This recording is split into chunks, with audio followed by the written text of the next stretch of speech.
ये कार्यक्रम जिन्होंने आयोजित किया है हमारे तरुण जोशीले साथी तरुण भाई कोठारी,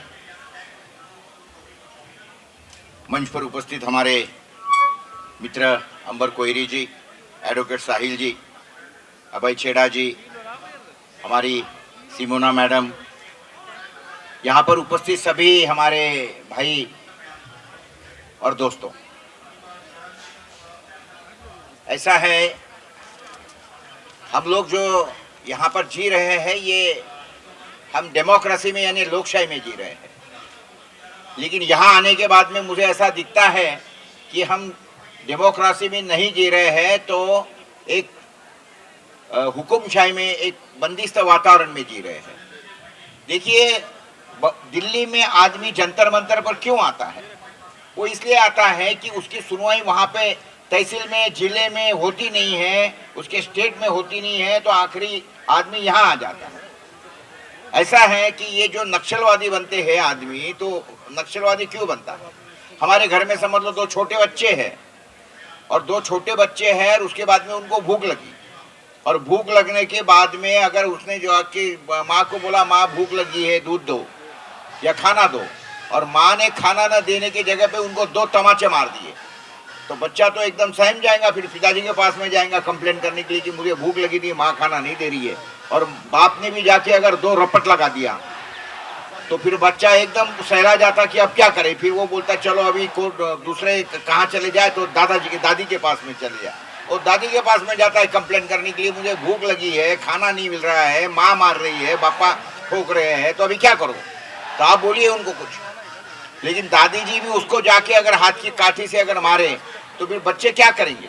फिर आखिरी फाइनल सुप्रीम कोर्ट यानी दादाजी के पास में चले गए, दादाजी को कंप्लेन कर दिया, और दादाजी ने भी आओ नहीं देखा, ताऊ नहीं देखा, और लोग बहुत से रपा रप मार दिए। तो अभी क्या हो जाएगा? तो उसमें से क्या होता है कि जो 2 बच्चे हैं, 2 बच्चों में से एक बच्चा जाके पलंग के नीचे छुप जाता है, और दूसरा जो बच्चा है वो दरवाजा बंद कर लेगा, या हाथ में जो चीज मिलेगी वो उठा के कांच फोड़ेगा, टीवी फोड़ देगा। तो सरकार बोलेंगे तो नक्सलवादी हो गया। नक्सलवादी कौन होता है? नक्सलवादी और जो आत्महत्या करने वाला हमारा महाराष्ट्र का, विदर्भ का जो किसान है ना, ये एक ही टाइप के, सिर्फ उनकी जो मानसिकता है वो अलग टाइप की है। एक बच्चा विद्रोही है, एक बच्चा बेचारा शांत है। तो शांत बच्चा है वो आत्महत्या कर रहा है, और वो विद्रोही बच्चा है वो हाथ में लठ लेके नक्सलवादी बन गया। लेकिन क्यों हो गए हैं? क्योंकि उनको वहाँ न्याय नहीं मिला। जैसे उस बच्चों को अगर समय पे खाना मिलता था तो वो इस तरीके से हरकत नहीं करते थे, ना कोई आत्महत्या करता था, ना ही कोई नक्सलवादी बनता।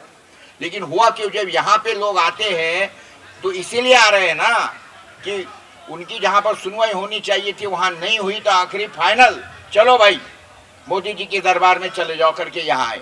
बहुत अच्छा हमारे साथी आशुतोष पाठक ने जिस तरीके से सारा विश्लेषण किया, और बहुत ही सुंदर तरीके से। देखिए, हम लोग पत्रकार है, मैं किसान भी हूँ साथ में, और हमारा काम क्या है? हम ना कोई सत्ता के खिलाफ में है, ना ही सत्ता के फेवर में है। जो चीज है वो रखने का काम हम करते हैं, और बहुत अच्छी तरह से आशुतोष भाई ने वो सारी चीजें आपके सामने रखी है, इसलिए मैं उसके ऊपर वापिस से नहीं जाऊंगा। वो बहुत सुंदर तरीके से उन्होंने सारी बातें रखी है। लेकिन यहाँ हुआ क्या है, ये देश के अंदर डिवाइड एंड रूल का पूरा विषय चलता है। जिस तरीके से यहाँ पे भी वो ये लगा दिए, यहाँ पे भी आने के लिए जिस तरीके से बैरिकेड्स लगा दिए, हमारे पहलवान भाई यहाँ बैठे थे तो मैं वहाँ पे भी आके गया था उस समय पे, और जिस तरीके से उनको भी पूरा कवर कर दिया था। तो कहने का मतलब यहाँ आने के बाद में भी अगर आपको अपनी बात रखने की सहूलियत नहीं है, जिस तरीके से रखनी चाहिए रखी देनी चाहिए, और यहाँ पर भी अगर समझ लो जोर जबरदस्ती होती है, तो हर जोर जबरदस्ती के खिलाफ में संघर्ष हमारा नारा है, ये आपको सरकार को भी समझना चाहिए। बातें ऐसी है कि ये जो विषय जो है ये मूल रूप से देखे जाए तो शिक्षा, हेल्थ और न्याय, ये कोई धंधा करने के विषय नहीं है। लेकिन हमारे देश के अंदर ये जो शिक्षा, न्याय है और उसके बाद में हेल्थ है, ये सारा का सारा प्राइवेट लोगों के हाथ में दे दिया, और किस तरीके से सारा तमाशा हो रहा है, किस तरीके से सारा धंधा हो रहा है, ये हमने अभी देखे जा रहे हैं। डॉक्टर बनना है तो आज के ज़माने में 20 से 25 करोड़ रुपए में डॉक्टर बनता है, और 20-25 करोड़ में बने हुआ डॉक्टर लोगों को काटने का काम करता है। और ये जो चल रहा है दवा का, केमिकल कंपनियों का और फार्मा कंपनियों का महाजाल उसी के कारण हमारे देश में हो रहा है। आज के घड़ी में हमारे देश का जो किसान है, हमारे विदर्भ से 2001 में हमने लिखना चालू कर दिया था कि किसान आत्महत्या कैसी हो रही है। 2001 से तो 2007 तक के मैं लिखते रहा। आदरणीय मनमोहन सिंह पंतप्रधान ने उस समय पे 2007 में मुझे बुलाया, चर्चा की और उसके बाद में 72,000 करोड़ की कर्ज माफी उस समय भी दी। लेकिन 72,000 की कर्ज माफी दी थी, उस समय पे 3 किसान आत्महत्या कर रहे थे। उसके बाद में 2-3 कर्ज माफी हो गई, अभी रोज के 10 किसान आत्महत्या कर रहे हैं, क्योंकि जो मूल समस्या थी उस समस्या का हल नहीं दिया गया। मूल समस्या तो हल ये है कि खेती में से किसान को उपज नहीं हो रही है। उपज नहीं हो रही तो क्यों नहीं हो रही है? अरे भैया, ये वही किसान है जो 1960 तक बैंकों में डिपॉजिट रखता था, यही डिपॉजिट रखता था। तो डिपॉजिट रखने वाला किसान, ऐसा क्या हुआ कि अभी 2000 साल में यानी 30-40 साल के अंदर डिपॉजिट रखने वाला किसान कर्जा लेने लगा और उसके बाद में कर्जा नहीं चुका सकता करके आत्महत्या करने लगा। तो ये सारा का सारा जो विषय है, ये केमिकल लॉबी ने जिस तरीके से सारा ये हमारी जो सिस्टम थी खाने की वो बिगाड़ दी। उनका एक ही काम है कि केमिकल बेचो, खेती पे केमिकल बेचो, फसलों पे केमिकल बेचो, आदमियों पे पैसा कमाओ, लोगों को बीमार गिराओ। तो बीमार गिराने के लिए सारी की सारी इन्होंने बातें करी है। तुम्हारे खाने में रोज जहर मिलाया जाता है, जो तेल तुम खा रहे हो ये सोयाबीन का और पाम का तेल, ये मनुष्य ने खाने के, these are not human edible oils. तो ये सारे के सारे जो है, ये सारे के सारे जो है ये लुब्रिकेंट्स है, इंडस्ट्रियल लुब्रिकेंट्स है, लेकिन वो आदमियों को खिलाए जा रहे हैं, लोग उससे बीमार गिर रहे हैं, डायबिटिक हो रहा है, डायबिटिक की गोलियां खाई जा रही है, डायबिटिक होते होते उसके बाद में वो ब्लड प्रेशर हो जाता है और बाद में कैंसर। आज हमारे देश जो है ये डायबिटिक का, उसके बाद में ब्लड प्रेशर का और कैंसर का कैपिटल हो गए हैं।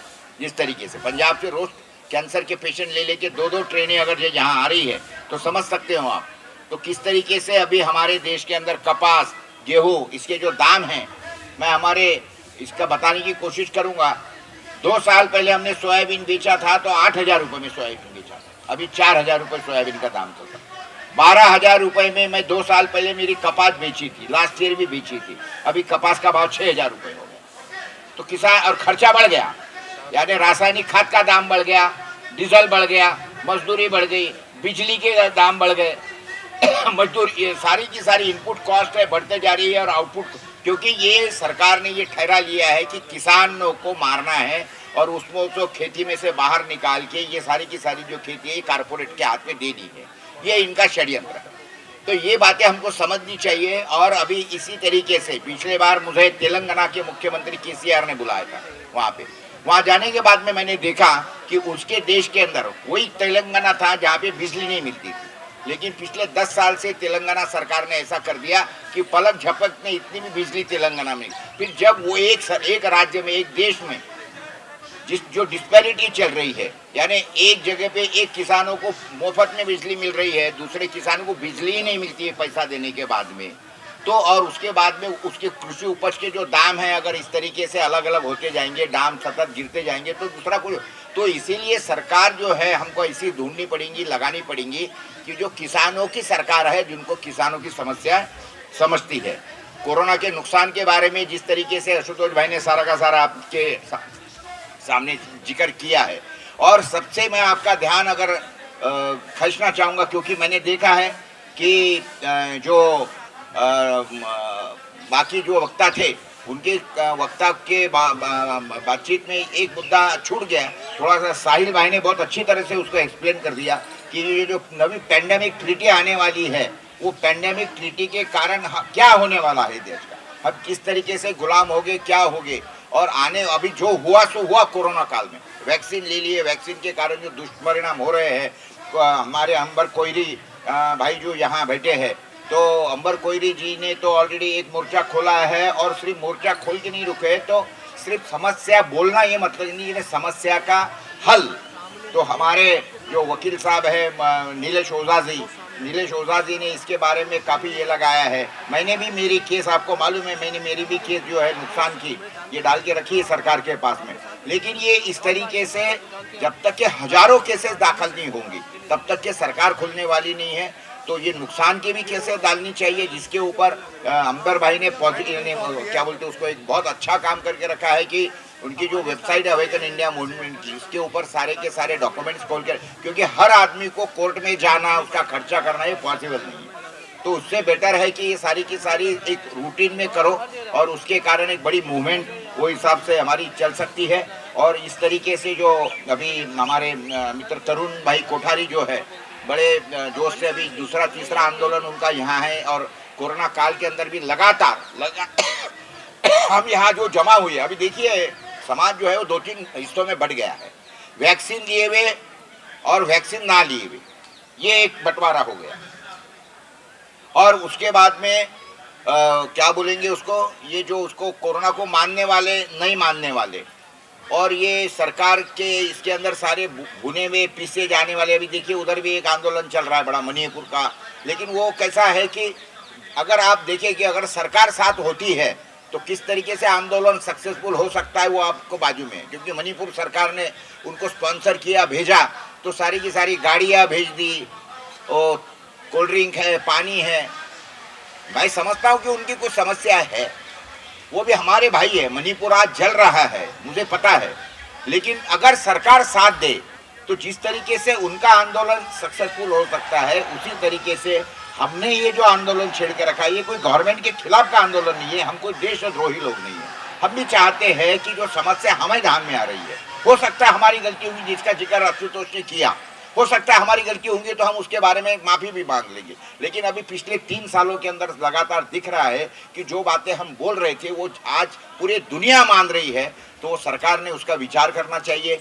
और जो यहाँ पर नुमाइंदे बैठे हैं सरकार के रिपोर्टिंग करने वाले, उन्होंने भी इस चीज़ का सारा संज्ञान लेकर ये सारी चीज़ें सरकार को बतानी चाहिए। हमें कोई शौक नहीं है, महाराष्ट्र से हम यहाँ आए, आंदोलन करते हैं, लोग बैठते हैं, और तो सारे के सारे जो लोग हैं अपना अपना काम धंधा करने वाले लोग हैं, लेकिन अपना काम धंधा छोड़ के जब यहाँ आए हैं, बताने की कोशिश कर रहे हैं, तो लाजमी है, ये क्लियर कट है कि भाई हमको ऐसा लगता है कि ये इसमें कुछ सुधार होनी चाहिए। तो मैं इतनी मेरी बात यहाँ पर रखता हूँ, और वापस से हमारे तरुण मित्र तरुण भाई कोठारी और उनके सारे सहयोगी, और यहाँ पर सारे ये पूरे सुबह से शाम तक यहाँ बैठे हुए सारे जितने भी साथी है, सब लोगों को शुक्रिया अदा करूँगा कि आप आए यहाँ पर। इसी तरीके से साथ अभी 16 जुलाई को भी तरुण भाई ने वापस से अगली तारीख रखी है, तो निश्चित रूप से उनको साथ हमने देना चाहिए, अलग अलग तरीके से अलग अलग मंच पर और अलग अलग लोगों को साथ में लेके, लेकिन सबका उद्देश्य एक ही है, भले ही हम अलग है लेकिन सबका उद्देश्य एक ही है